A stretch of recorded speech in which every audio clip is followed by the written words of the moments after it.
Pernah nggak sih Anda membayangkan niat yang super baik malah berujung bencana di ruang rapat direksi? Nah, selamat datang di sesi bedah kasus kita kali ini. Kita bakal membongkar habis sebuah paradoks dunia korporat yang, jujur aja, ini menarik banget.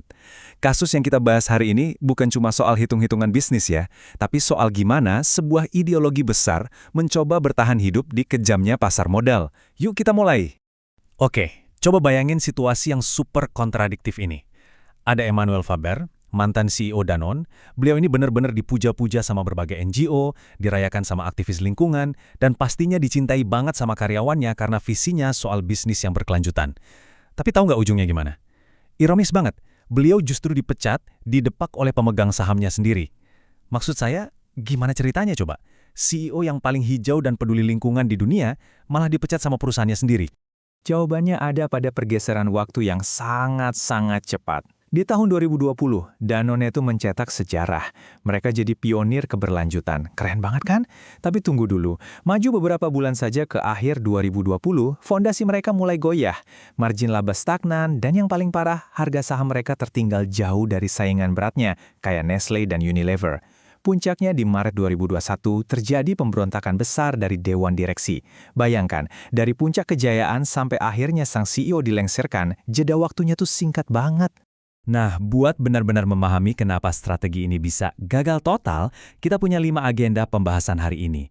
Kita bakal lihat mulai dari kejatuhan sang pelopor ESG, lalu masuk ke pelajaran pertama soal realitas profitabilitas, pelajaran kedua tentang peta kekuatan, pelajaran ketiga soal perang narasi, dan ditutup dengan era pemimpin bilingual. Singkat, padat, dan langsung ke intinya. Oke, kita langsung masuk saja ke bagian pertama. Kejatuhan sang pelopor ESG. Semuanya berawal dari sebuah inisiatif hukum yang sebenarnya luar biasa ambisius. Jadi gini, di Prancis ada konsep hukum yang namanya enterprise à mission. Ini penting banget untuk dipahami. Ini bukan sekedar taktik marketing atau kampanye PR loh, ini komitmen hukum asli. Danone secara legal mengikatkan diri untuk memprioritaskan isu lingkungan dan sosial setara dengan urusan cari cuan. Waktu itu, langkah ini dapat standing ovation dari banyak pihak. Danone langsung diposisikan sebagai standar emas buat korporasi modern. Tapi disinilah kejutan pahitnya. Payung hukum yang kelihatannya super tebal itu ternyata sama sekali nggak bisa melindungi posisi sang CEO. Kenapa? Karena saat pertumbuhan penjualan mulai seret dan margin operasi terus-terusan merosot kalau dibandingin sama kompetitor, pasar modal itu nggak peduli sama status hukum yang mulia tadi. Realitasnya, angka finansial akan selalu, dan saya tekankan lagi selalu, menembus perisai ideologis sehebat apapun. Hal itu langsung membawa kita ke bagian kedua, yaitu pelajaran pertama realitas profitabilitas. Ini tuh kebenaran yang paling telanjang soal return on investment di dunia inisiatif keberlanjutan. Sering banget nih para pemimpin lupa satu hal mendasar. Inisiatif hijau itu mahal teman-teman. Butuh capex atau belanja modal yang luar biasa masif. Makanya manajemen itu wajib banget ngebuktiin kalau inisiatif ini bisa bawa efisiensi biaya jangka panjang, ngurangin resiko bisnis secara nyata, atau minimal buka pangsa pasar baru. Nah, kelemahan Danone ada di sini. Mereka gagal nunjukin benang merah antara program ramah lingkungan mereka dengan pertumbuhan laba. Buat masar, yang kelihatan cuma duit yang keluar, tapi proyeksi cuan jangka panjangnya sama sekali nggak jelas. Sekarang, mari kita beralih ke bagian ketiga, pelajaran kedua, peta kekuatan. Kita akan mendiagnosa di mana letak kesalahan fatal manajemen dalam memetakan siapa yang sebenarnya berkuasa. Dalam kasus ini, Danone jatuh ke dalam satu kesalahan yang klasik banget. Mereka terlalu asik bikin senang kelompok yang minatnya tinggi, tapi kekuatannya sebenarnya rendah. Kayak LSM, karyawan, atau serikat pekerja.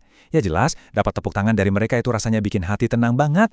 Tapi manajemen lupa memitigasi satu kelompok krusial, para investor aktivis seperti Bluebell dan Artisan Partners. Kelompok institusional ini punya kekuatan absolut, murni fokus pada laba. Dan yang paling ngeri, mereka benar-benar pegang tuas kekuasaan buat ngerombak jajaran eksekutif. Nah, inilah bahaya terbesarnya kalau kita sampai terjebak di dalam echo chambers, alias ruang gema internal. Coba bayangkan, kalau Anda setiap hari cuma dengar pujian dari orang-orang di dalam gedung kantor Anda, lama-lama Anda bakal merasa strategi Anda tuh udah yang paling sempurna kan? Ilusi kesuksesan ini bahaya banget. Tepuk tangan dari dalam itu malah bikin telinga manajemen tuli. Mereka jadi nggak dengar suara gemuruh ancaman dari para investor di luar sana yang sebenarnya lagi siap-siap bikin kudeta. Lanjut ke bagian keempat ya. Pelajaran ketiga, perang narasi. Di sini kita bakal lihat gimana opini publik yang terbelah dua bisa mengoyak reputasi perusahaan di mata pasar modal. Coba perhatikan betapa ekstrimnya celah narasi ini. Kalau kita ngomongin PR atau Public Relations, Danone ini ibarat pahlawan tanpa tanda jasa. Tapi, begitu masuk ke ranah IR alias Investor Relations, ceritanya beda total, berantakan. Para investor nggak melihat ada pahlawan di sana. Mereka cuma melihat sebuah perusahaan yang bingung, kehilangan fokus dari fundamental bisnisnya, dan harga sahamnya makin nyungsep. Nah, putusnya komunikasi antara PR dan IR inilah yang akhirnya dimanfaatkan habis-habisan sama para kritikus. Kesenjangan ini makin kelihatan jelas banget waktu mereka lagi ngadepin krisis. Saat diserang, coba tebak gimana respon manajemen Danone? Mereka malah sibuk pakai bahasa yang filosofis, defensif, dan terus sembunyi di balik kata tujuan mulia. Di sisi lain, para investor aktivis menyerang tanpa ampun. Mereka pakai data yang solid, mereka serang kelemahan margin keuntungan dengan pesan yang simple, agresif, dan langsung disebarin lewat media raksasa kayak Financial Times dan Bloomberg. Fakta pahitnya nih, dalam pertempuran merebut hati pemegang saham, data yang objektif pasti selalu mengalahkan retorika yang cuma filosofis.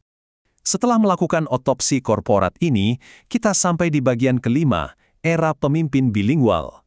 Ini adalah solusi sekaligus penawar dari krisis semacam ini.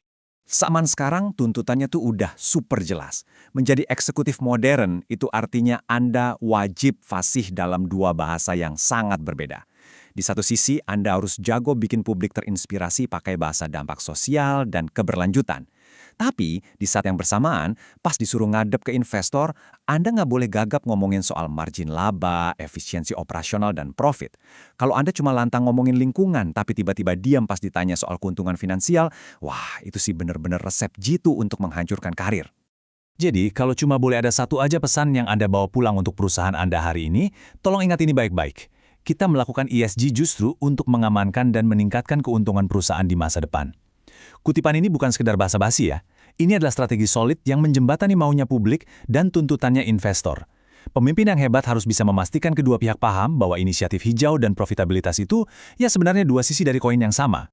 Sebagai penutup sesi bedah kasus kita, saya mau meninggalkan satu pertanyaan provokatif nih buat Anda renungkan.